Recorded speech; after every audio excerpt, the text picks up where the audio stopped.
Hello, everyone. I'm Anthea Mulakala, and I'm the co-lead of the Asia Foundation's Future Skills Alliance. Today, I want to talk to you about an urgent need, future-proofing skills in the Asia-Pacific region.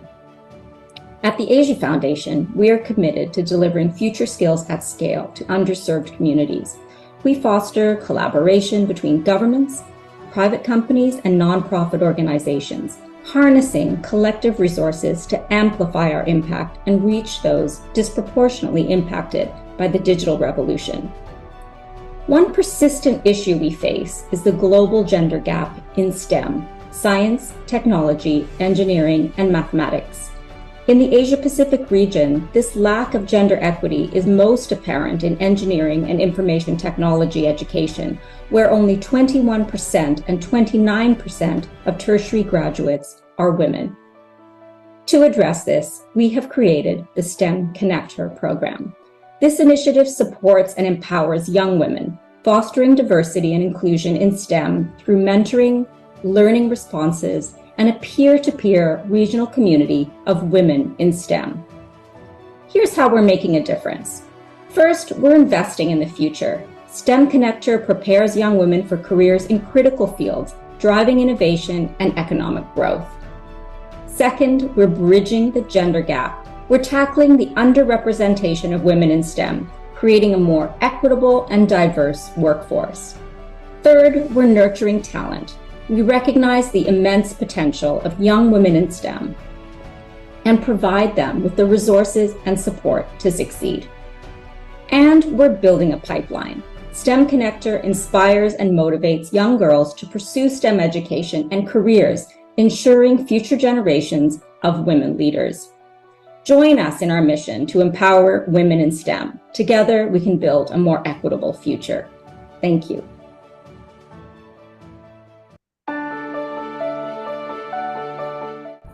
Hello, my name is Arina Dafir, Community Affairs Manager for Microsoft. We're excited to be part of this important initiative because closing the STEM gender gap is a significant step towards a more equitable society. It is our hope that through this program, we help knock down barriers for young women to thrive in a STEM career through access to mentorship, training, and networking. For young women considering a career in STEM, my advice would be keep an open mind.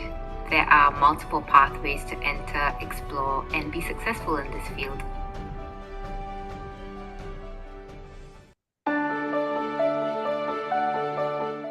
Hi, my name is Selena Tone, and I work at the Estee Lauder Companies as Vice President and General Manager of the Estee Lauder brand for Travel Retail Asia Pacific.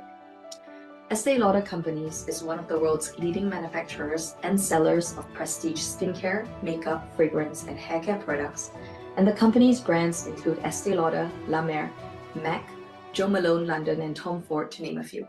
I'm so proud to be part of this organization that enables women and men to look and feel their best every day. Our travel retail division at the Estee Lauder Companies has partnered with STEM Connect Her to support women's empowerment and gender equality, particularly in the fields of science, technology, engineering, and math.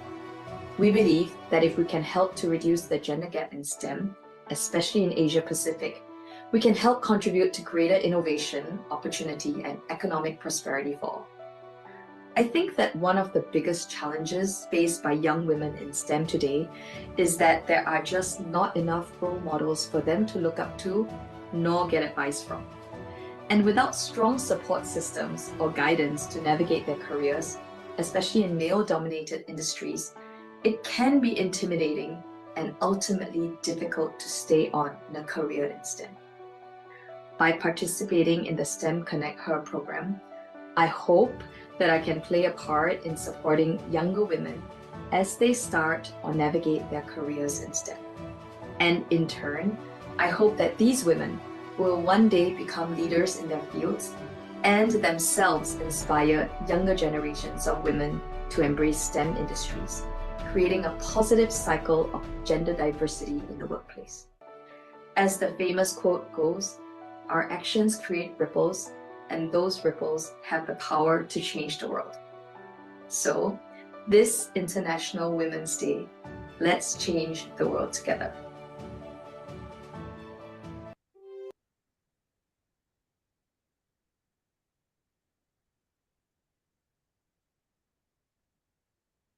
Hello, everyone. Good afternoon, and welcome to this special session webinar hosted by the STEM Connector on data center delivery, women at the forefront forefront in Microsoft. We'll just start in a minute. Just bear with me as I pull up my slides.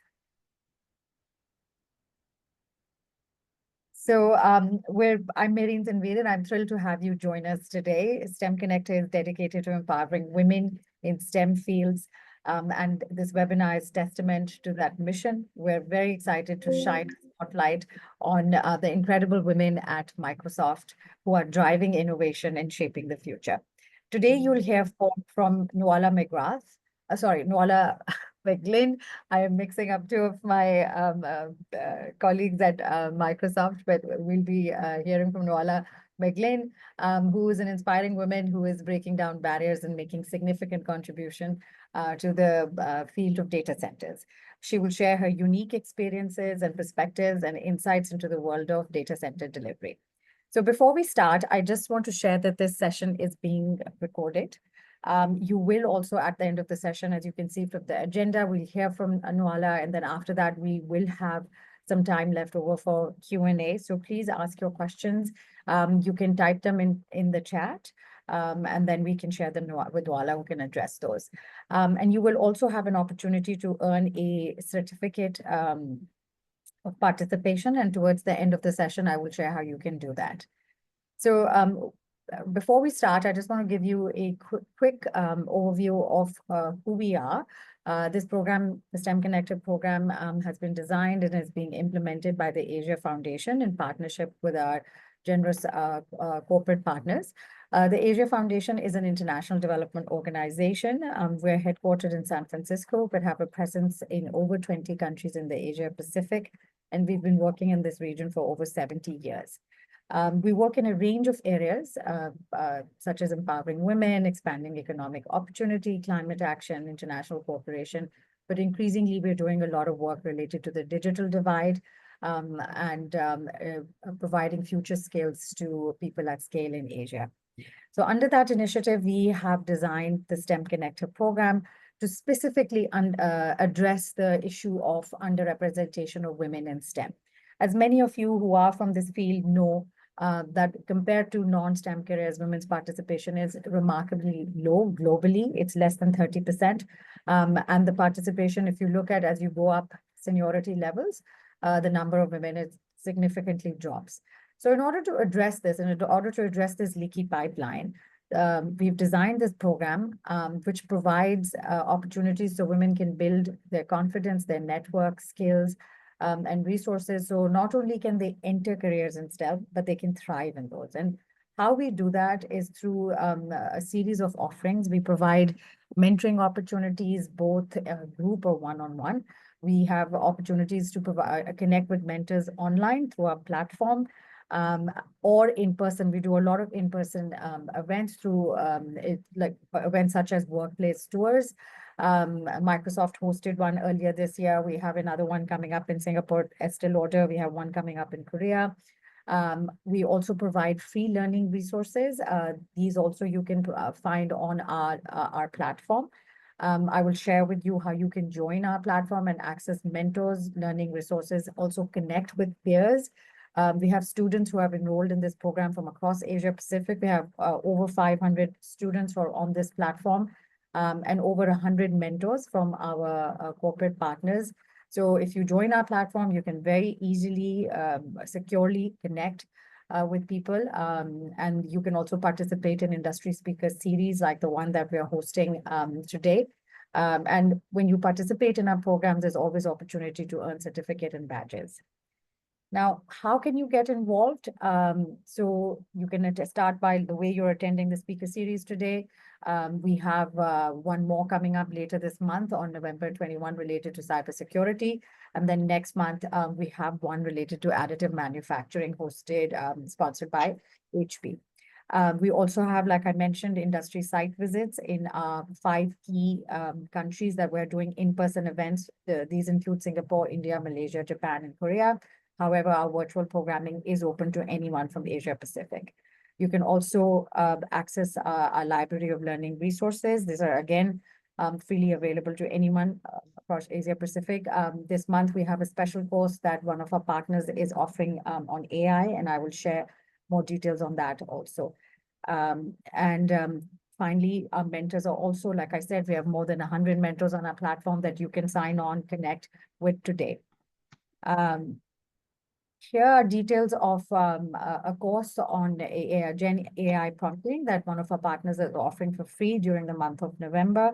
If you scan this QR code, it'll take you to our platform, and you can find details on how to register over there, or you can drop a note in chat and I can send you more details about that. Now, I think I'm excited to hand over to Noala, who I'm sure will have some really interesting insights to share with us. But before I do that, just a quick introduction on Noala's background. She's a construction program manager at Microsoft. She's been working with the company for over a year now and has worked as a vendor prior to that.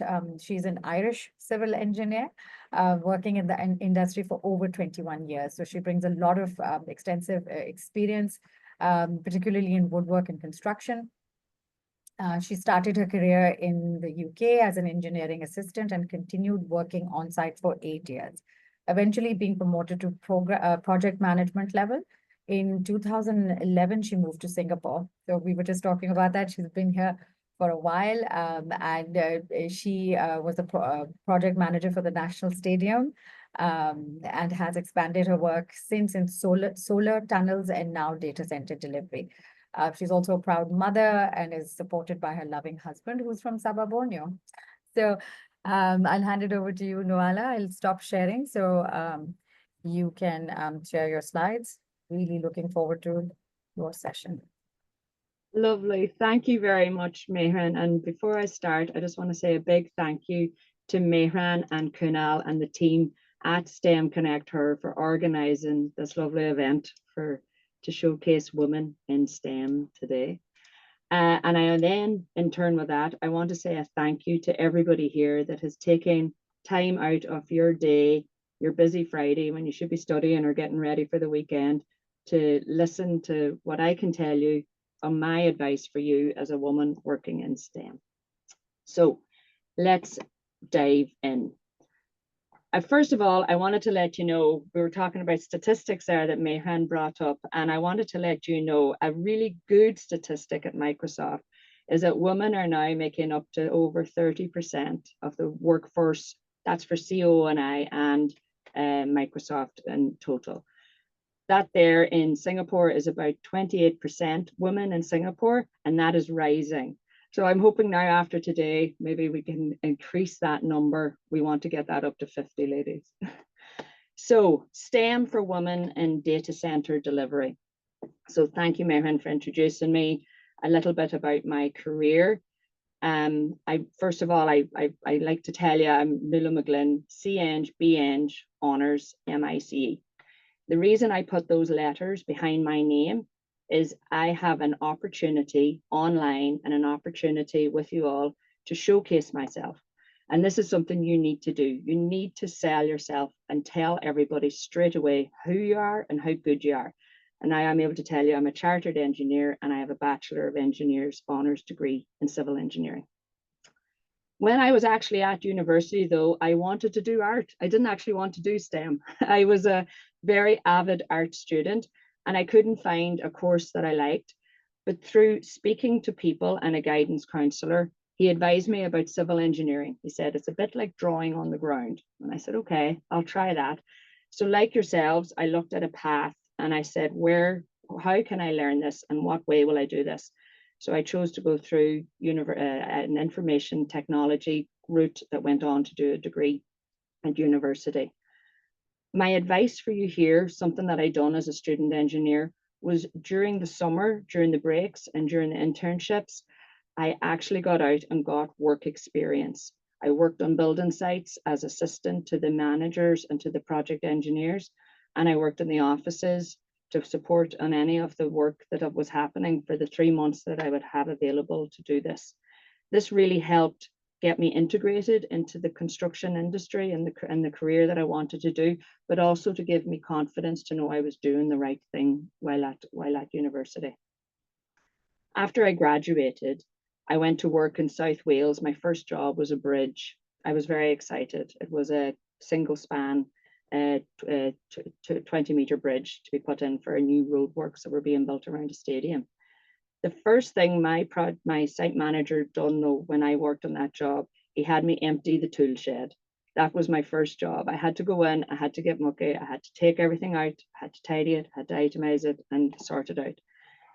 In turn, he didn't realize at the time, he was treating me as equal to everybody else. I don't think he even realized at the time, he just needed someone to do the job. But I was able to do it. And I think as a woman in engineering, we have to showcase ourselves that we are able to stand up to the men around us, and we're able to do the same work as any, and the same expectation can be asked of us as it is of anyone else. So when I took that job on that first site, I worked and as a graduate engineer, I'm learning about safety on site, and from being that practical knowledge that I had garnered through my university, I then was actually physically on the site, and I was responsible for the safety of the workers on the site. How did I do that? I was looking after method statement reviews. I was looking after toolbox meetings. I was issuing the permit to work, and then I was inspecting the work when it would happen. This is something that you can learn about at school. It's something that you can learn about when you speak to people, but to actually understand it and to realize it, you need to get out there and you need to do it. This is still with me today. Safety is our #1 priority for me and for Microsoft, but for everybody, I believe we're all on the same page there.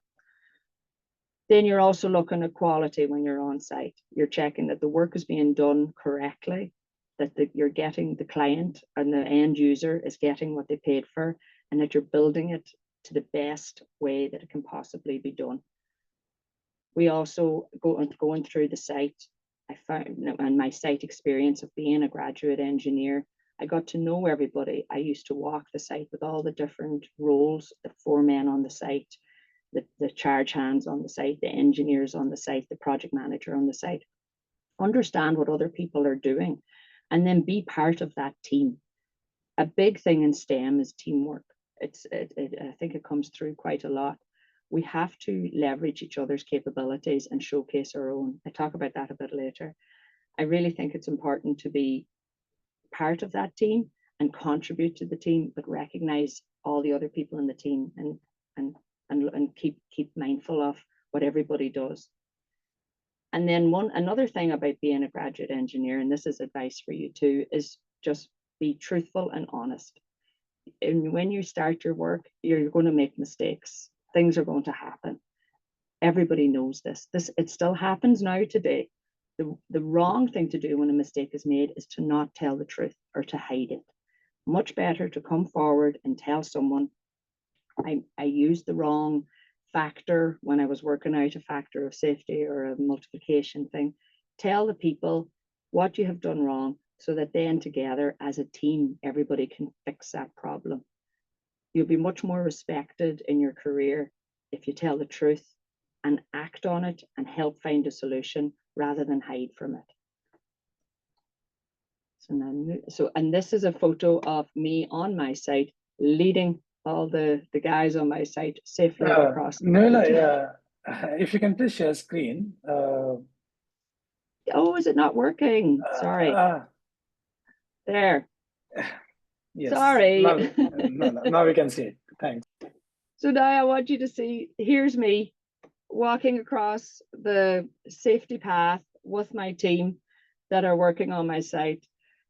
It's, yeah, as you can see, we're all proper PPE, always keeping safety at the forefront in everything we do.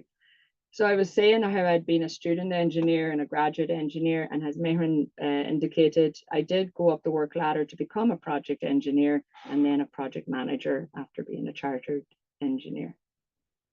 So the agenda for today to talk about is I want to discuss for you some careers in Datacentre that you can look forward to and how to get there. Building a professional network, which kind of goes in line a little bit with what Mehren was saying earlier too. Overcome challenges in STEM and the future of STEM, and my advice that I can give you for that. So careers in the data center.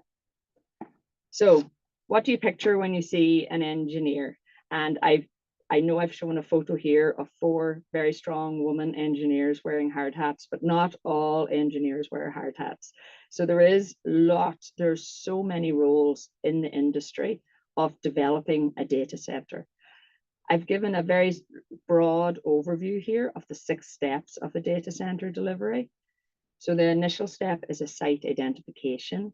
You'll usually have a program manager will be the person responsible for that. This is someone who is trained to look at an area to think we can get power here, we can get roads can come here, we can work here effectively. Then you have a land acquisition manager. This person is responsible for that purchase of the land for the future build that's going to happen. You have local planning and permits. This is done in conjunction with the design that follows. These people are working together to get the paperwork done that what we're going to build is allowed to be built, that it meets local regulations, and that it will be working to the efficiency that we need and that the area requires. And then it's the construction. This takes the longest time, obviously. So when you have that land and you have your local planning and your permits and you have the design, you're able to go out on the site and you're able to plan the construction of the project. And this takes mechanical engineers, civil engineers, CSA engineers, all through all that process up to there. It takes all input from everybody to get to that stage. With data centers as well, we have a lot of network engineers and information technology professionals because there's a lot of communication in the data center that needs to be addressed. And then you'll have sustainability and energy engineers looking at the ways that we can be efficient in the data center with the amount of power that we're using. And then the final step of the data center delivery is the construction or the operations, when you hand it over to the operations and you actually see the thing being utilized and being used and that everything you put together actually works. So as I was saying earlier, teamwork is an essential skill of all the roles of STEM, no matter which part of it is, and that you can't be fully knowledgeable of everything that you need. This is why you need to work in a team so that you can play to your strength and then you can work successfully in that team. That's what people want to see when they see people coming through their career. They want to see that it's someone who knows how to work with others and is able to share their strength with the others as well. You need to leverage skills and interests. If it is the data center delivery that you're looking for, go out and get extra education and that, learn more about it. There's a lot available, I think, online for AI, for example. And then the career paths, there's going to be a lot of travel, perhaps in your career, or you can have local roles. The STEM gives you so many different variations, and data center delivery gives you so many options to go wherever you wish, to stay local, or have an opportunity to maybe go away, like myself, when I came over here 13 years ago.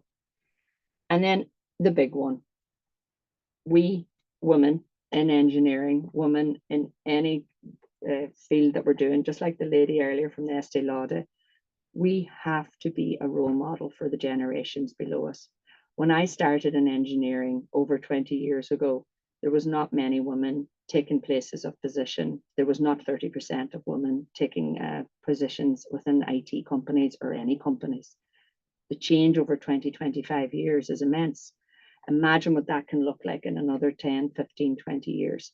It will only look like that if we become the role model for those people, and that will be you. You will be the next role model for those girls that are starting their lives at school and can see women excelling in the delivery of their projects. So the diversity in your career, how do you show your diversity? Well, just use your voice. Be confident in your ability. Don't be afraid to say your opinion or say your thoughts or ideas. Everything is important to put forward. I really have to say an unshakable optimism. I'm very lucky, I'm very optimistic, but it is genuinely needed because every day there is a crisis, there is a problem, but it's only a problem if you let it. You have to look at everything and you have to say, this is the best way that we can fix this, and we can work together and we can do this. And then mentorship. Throughout my career, I have been very fortunate to have very good mentors, both male and female, who have wanted to see the best come for me in the steps that I've taken. And I keep contact with those people. I don't let them go. They're very important to me because they have become friends, but also if there is in the future a scenario that comes up and you're not sure where to go, there is no harm in going back and asking someone for help or asking someone for advice. These mentors become people very critical in your role, in your career. When you find them, grab onto them. So don't be intimidated around the table. This is an example of, oh, I don't want to say anything because he, she, spoke louder or spoke longer. Maybe they don't like what a woman might say or what someone else will say or goes against what they said. Do not be intimidated. Just say it. All ideas are brought to the table. You're there at the table. You're there to be heard. Okay. And then never stop learning. This is all about your education. The education is boundless. There's so much to do, so much to learn, and all the different technologies that we have today.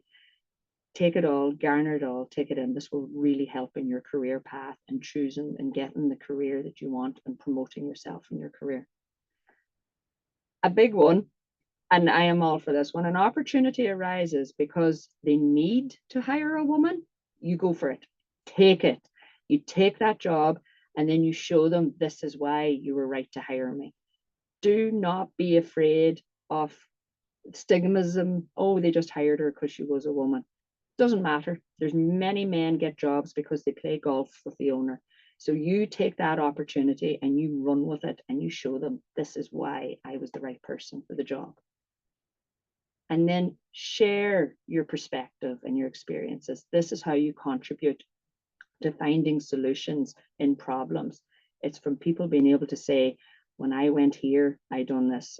People all then, the solutions will arise from that.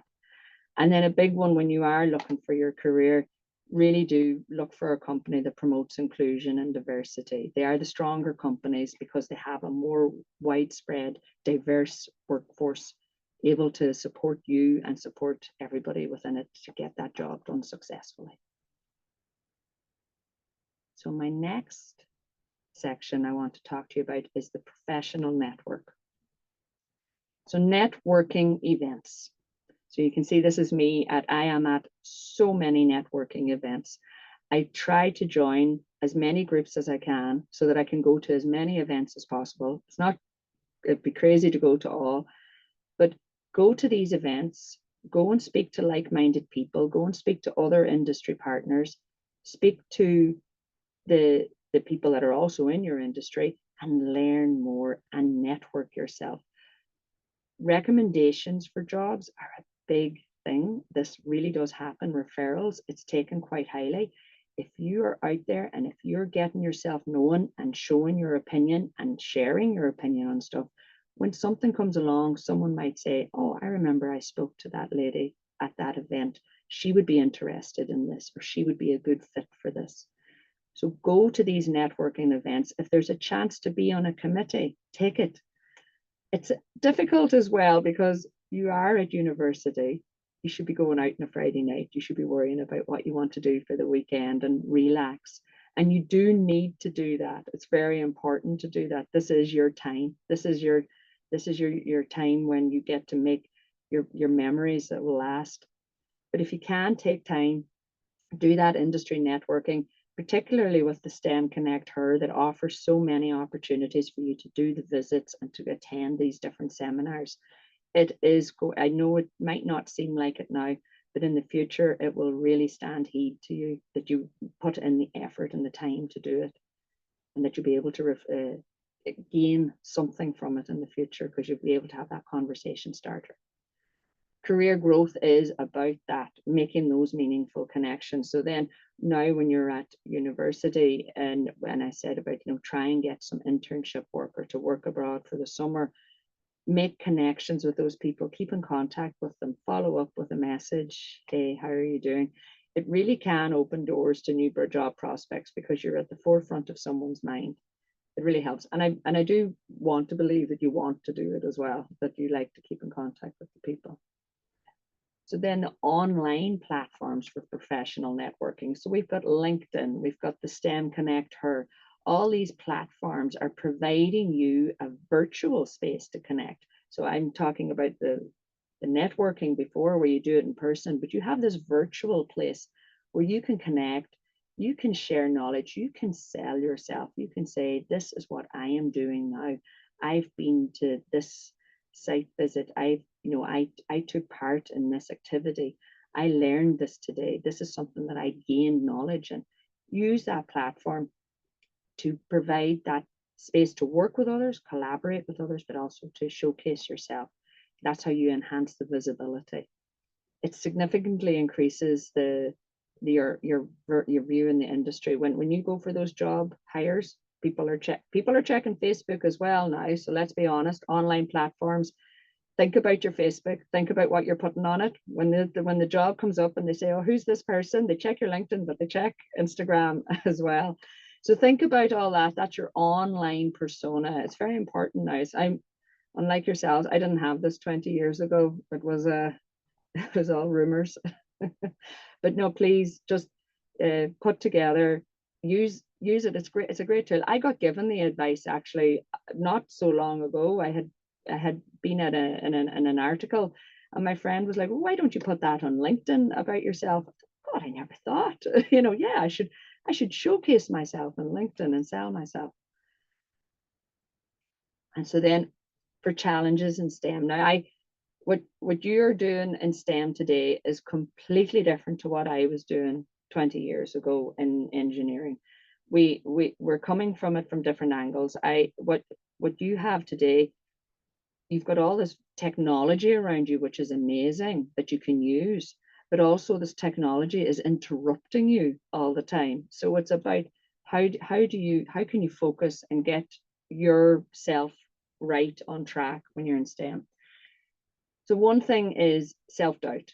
There's a lot of self-doubt. I speak of myself as well as a female engineer, but as a woman in general, and maybe being Irish, I don't take enough credit. I would be like, no, it wasn't me. It was, the support of XYZ, and no, so-and-so made this happen. It can be very, very easy to not recognize your own achievement. And that's okay. That's okay. And it is actually normal for that. But this is where I go back to when I said, find a mentor, find someone who you can connect to, who you can speak to, because those people can probably see more of you than you can see in yourself. And they'll be able to give you the advice and give you the confidence to move forward and to do that, to share what it is that you've done, to make it so that you can realize your full potential and how amazing you are. And then a work-life balance. I mentioned it a little earlier there about you need to get out at the weekend and relax. It's very important in all industry to have a work-life balance. The thing about STEM, we are in the most exciting industry, and data center delivery, it's going all the time. It's exponential. And you go to sleep thinking about it, and you wake up thinking, there's so much going on. It's such a good industry to be in. But you really need to make sure that you are okay. You need to put away the phone, put away the email, put away the laptop, go for a run, go for a walk, go for a swim, do something that deconnects you from the platforms that lets you and the job and the stresses and your studies and the exams. Take an hour, take an hour and a half, 2 hours, take time to just bring yourself back, center yourself back, and prioritize your self-care. And that's time, and that can be for exercise as well. Make sure you're keeping on top of your health. Remember, your brain needs water. You need to drink like 3 liters of water a day for that to function to its maximum. Your body needs water. I'm very guilty of it. I'll drink 16 cups of coffee, but I might not drink 16 cups of water. But I make a point of it. This is what we need this. And you will feel better for this and get a good night's sleep. Very difficult when you're in exams and you're stressed and you're studying and you're taking like power naps because you want to stay up during the night to work, but a full night's sleep will do you so much more work better in the morning than not having enough sleep. You can think better and you can tackle problems better. So take that advice on board for that. And then finally, I want to speak to you about the future of STEM and my advice for you going forward in your studies. So in data center development, the biggest thing happening at the moment is AI development. It's huge. Everything is going crazy for AI. You see all the talk about it online and in the networking industry of data center. It's transforming the data centers and how efficient we are and the accuracy and scalability of all these different algorithms. It's incredible. Get your, like I said about education, if you can get into that, if you can get in as an intern or as a role with an AI counterpart, if you start studying all those different things and learning that language, there is so much opportunity for you in the future with that. I really see that as a big one in the future. And then the next one in the future is green technology, sustainability. To be able to make a data center that is efficient in energy consumption and that is also eco-friendly and kind to the environment, because that's one of the big targets of Microsoft, is that we are looking after the environment. We do not want to be guzzling all the power. We want to be neutral. That's the target. If you are able to get yourself trained in that and get involved in that, there is huge potential growth in your career in this sector, I believe. And I hope now that's in line with what you're learning as well. So in conclusion, guys, careers in data center, we want to empower women in data center construction. I want to see more women on site. I don't want to see women doing admin jobs on site. I want to see women physically on site, walking the site with me with their boots and their hard hats. And I believe we are getting there. It just takes us together, me and my counterparts, to showcase to you, students, that you can do this. And then remember, in the future, you're the role model for those children that are coming up. So you need to be thinking that too, that you need to, everything you do is going to have an impact on someone, hopefully in the future. Remember to build the networks. Establishing a strong professional network it's just so key to be able to help get yourself referred, to get collaboration with the right people, to meet the right people, and to just enjoy the career and the job that you're going to go forward in. Speak with the people that support you. They're the people that you should keep close to you. And then embrace those emerging trends. So like the AI, the green sustainability, anything else that's happening that's new. You know, in Microsoft, we have Copilot and we have ChatGPT, all these different technologies. Take hold of them, learn them, and use them, and it will benefit you in the future to make you find that innovation to drive those projects to the end. So I think I might have been a wee bit short there, Mehreen, but I think it's okay for time. But that's all I have for that. I hope now everybody enjoyed that, and I'm very happy to take any questions now and hopefully be able to answer for you. Sure, thank you so much. This was great, Nuala. I really enjoyed how you summarized your journey, which is very impressive. Everything that you've done, and also some of the tips and advice that you shared, like for instance, the importance of mentoring and networking. And my favorite advice was when you said like own being a woman, like it's okay if a job is open for women. I think we somehow become apologetic, and the perspective you gave. We do. Yes, Yeah. yes. So, I think it's really important for us to listen to this. It doesn't matter how many years you've been working or if you're still a student. So everything you said Yes. resonated, I think, with all of us who are here today.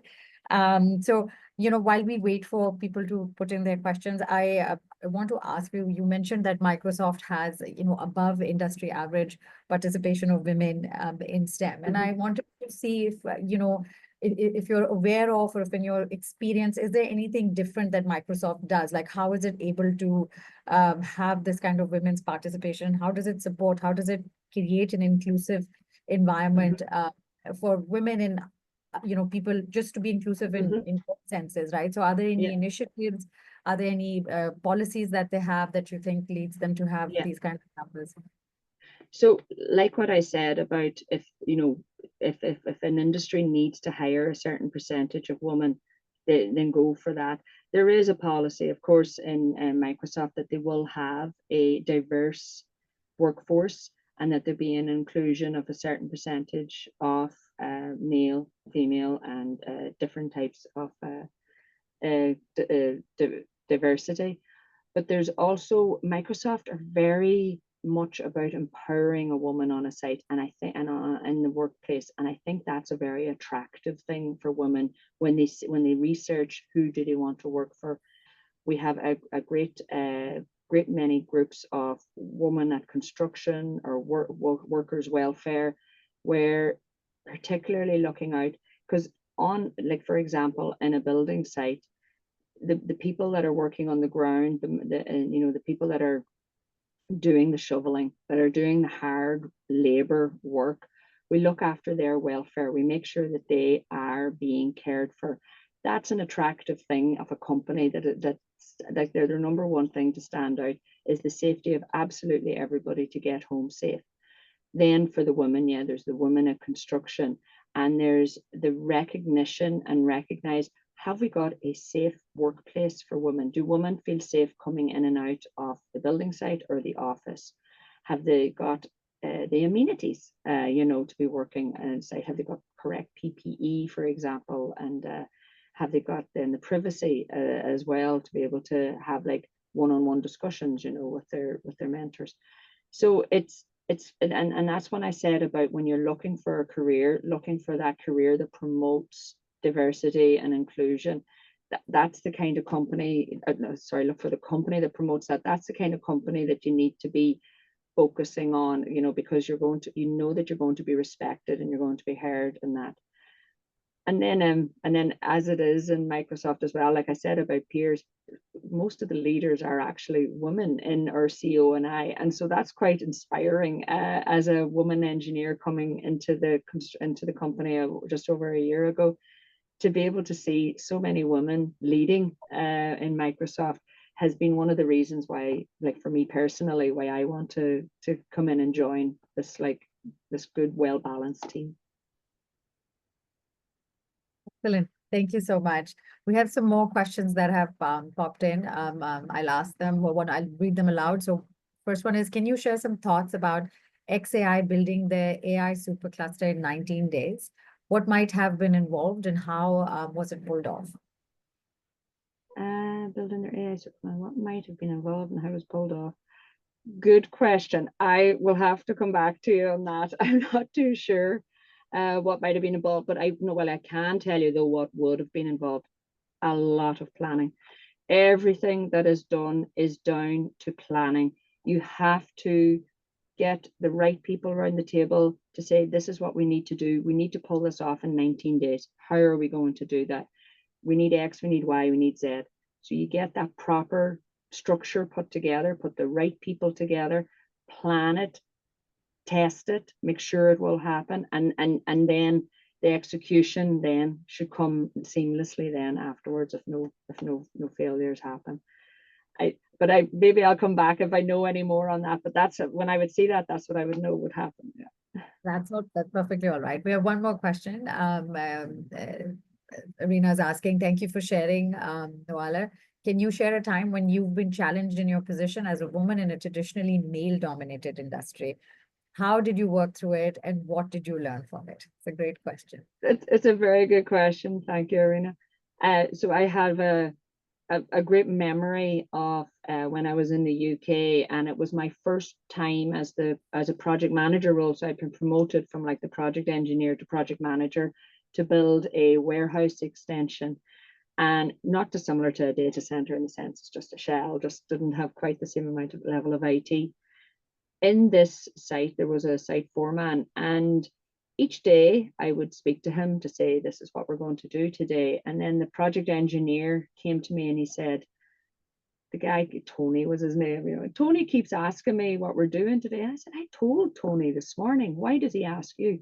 And then I figured out Tony didn't trust me. Tony didn't trust me because I was a woman, and he trusted my engineer Joe because he was a man. And I thought, well, if Tony wants to do double the amount of work, we'll let Tony do double the amount of work. He can ask both of us, and then he can find out eventually. As the job went on, we were there for like the guts of a year, working together, going through many different things. Like, I didn't let Tony's doubt of me stop me. I carried on. I done my work correctly, and I done my work with him and with the team. When it came to the end of the job, Tony shook my hand to say goodbye. And in genuinity, without me knowing, he said, I'm sorry for the things I said, but I would work with you again. And I didn't know what he had said, but I didn't ask. But I really took it really fondly. I would work with you again. I thought, right, my job was done right. I done it okay. So that was one challenge, that I found. And I must admit, I'm very lucky. Like most of my career, maybe further back it was harder, but it's very hard to find men that don't want to work well with you. Majority of our male counterparts are very supportive, and some of my best mentors have been men as well. So it's been always a good working relationship. Great, thank you. That is a story that I'm sure many of us who've been working, or those of you who will join work, may face, and we'll all take inspiration from your experience. There's another question from Raisa. How has the role of women in data center delivery evolved over the years? Oh, good question, Raisa. So it's the role of women in the data center. It's definitely education, having that STEM, getting into STEM, being qualified to be able to take part in the data center delivery. That's starting from the engineering side. Remember I said about the land acquisition, the permitting, the land identification, acquisition, permitting, and then the design and construction. Those roles all need that STEM education behind them to be able to have that understanding and be able to develop the role better when you start your work. So there is a lot more women taking part in those roles. So that's how you see the data center being able to have a lot more of women over the years, taking part. Plus, there's a lot more data centers being built now. It's not like what it was. It's on an exponential growth. So nobody can be choosy. Nobody can be picky. We need smart people. It doesn't matter, man, woman, child. If you're able to do it, there's a good chance that there'll be a job for you in it. Thank you. Well, before I the last question, I just wanted to say I'm sharing the QR code that you can scan to join the STEM Connected program. And I'm just going to ask the last question. If there's any other questions, please type them in the chat now. So Michelle wants to know, hi Noala, great sharing. How do you maintain a balance between networking and a balanced life? It's 3 children, help, and a supportive husband. Thank you, Michelle, for the question. It can be tiring, because work is quite, full on, and as it's and being on for me myself being on a building site, it can be like a 6-day job, 6-day a week job when the project needs it. But it's trying to just plan your time properly, plan your time so that you can do that little bit of networking. But then I also have to be I'm mindful, I have to plan to be up early enough in the morning, spend some time with children. That's a good balance for work life, get home in time for dinner and for bedtime, and then just be able to take stock of when you recognize that you need a break. And but at least try to aim, maybe 2-3 times a month. Just, if you could physically see someone somewhere. Networking doesn't even actually need to be an industry event. It could be just meeting someone for a coffee, just, during your lunch break, meeting someone different in your department or, at the university, catching up with someone in a different place, just reaching out, getting to know other people during your time when you're there. And it'll broaden your horizons so much more. Excellent. I hope Thank that you so answers. It's quite insightful, what you shared. Thank you so much, Noala. We're really grateful for your time, for your insights, also for Microsoft for sponsoring this program. And a shout out to all our wonderful corporate partners who support and want to see more diversity in STEM. So it's also thank you to all our participants. I'm going to now share this QR code. If you scan this and complete a very short survey, you will then receive an e-certificate that will be emailed to your email that you enter in the feedback form. So please take a minute to scan the QR code and give us your feedback, and you'll receive the certificate. So thank you, everyone. It was a pleasure. I really enjoyed the talk. I hope all of you did too. I hope to see you next month. Thank you, Mehreen and Kunal and everybody. Thank you so much. It was lovely to meet you all. Bye-bye. Good luck with everything. Thank you. Thank you. Bye. Bye. So we'll just leave this QR code up for a minute if you're still scanning. And if you've given your feedback, thank you so much.